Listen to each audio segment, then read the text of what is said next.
Because the classic 5-meter dash needed some more comeback potential, we find ourselves with the Sand Mogul race. And who doesn't love some exciting comebacks along with some disastrous self-sabotage? Event 9 definitely provided both of these in spades. This is the Marble Report. Human moguls are an incredibly detailed sport, involving complete mastery of one's limbs and balance. The slightest error can cause a full collapse and destroy all chances of finishing with a good time. Falling forward on the moguls can spell disaster for any athlete. But not with marbles. In Marble Moguls, you faceplant your way down the hill as fast as you can. Soar off of those bumps and crash and burn however you please. Just keep yourself going straight down the hill, tumbling head over heels as quickly as you can. Just keep yourself pointed downhill no matter the cost. Steal momentum if you can, and whatever you do, don't abruptly turn 90 degrees to the left and crash face first into a wall. The Green Ducks have been the biggest disappointment of the 2020 season. After such a promising debut year, the team has fallen to pieces in their sophomore appearance.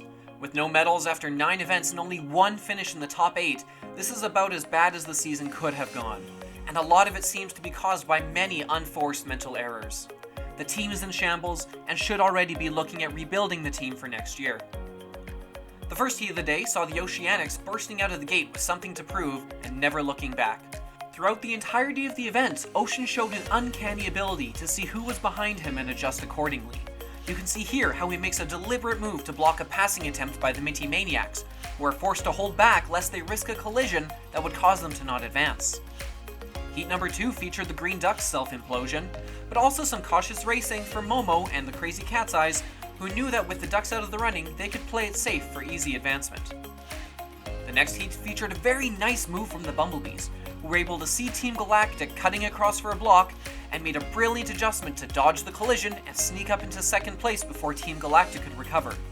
You can actually see the moment Cosmo realizes he's been duped and attempts furiously to salvage the bump. Excellent recognition from Honey. Heat 4 was a fairly textbook run by the Hazers, and Mellow Yellow surprised everyone by also putting in a stable run and advancing. Heading into the semifinals, the Oceanics again showed off their ability to see out of the back of their heads, perfectly moving to cut off Mellow Yellow here, and then again to steal the speed from the Crazy Cat's Eyes to explode into first place.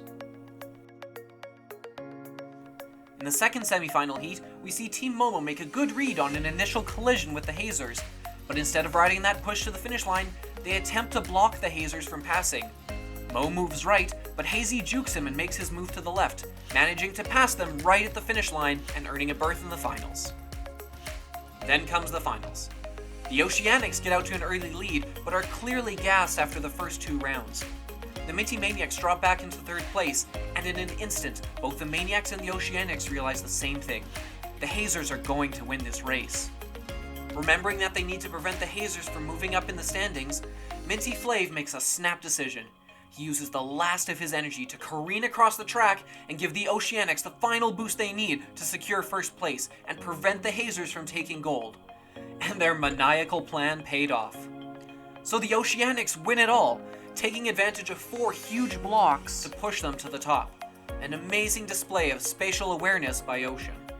At the end of the day, the Minty Maniacs push themselves back into second place overall with their 4th medal of the season, while the Hazers continue their strong run with a 2nd consecutive medal and move up to 6th. The Oceanics jump a full 5 places in the standings with the gold and earn themselves some breathing room and something to think about other than their ability to choke in water events. At the bottom of the list, Mellow Yellow finally managed to crawl their way out of the bottom, but for how long? And that's all the news for today. This has been the Marble Report.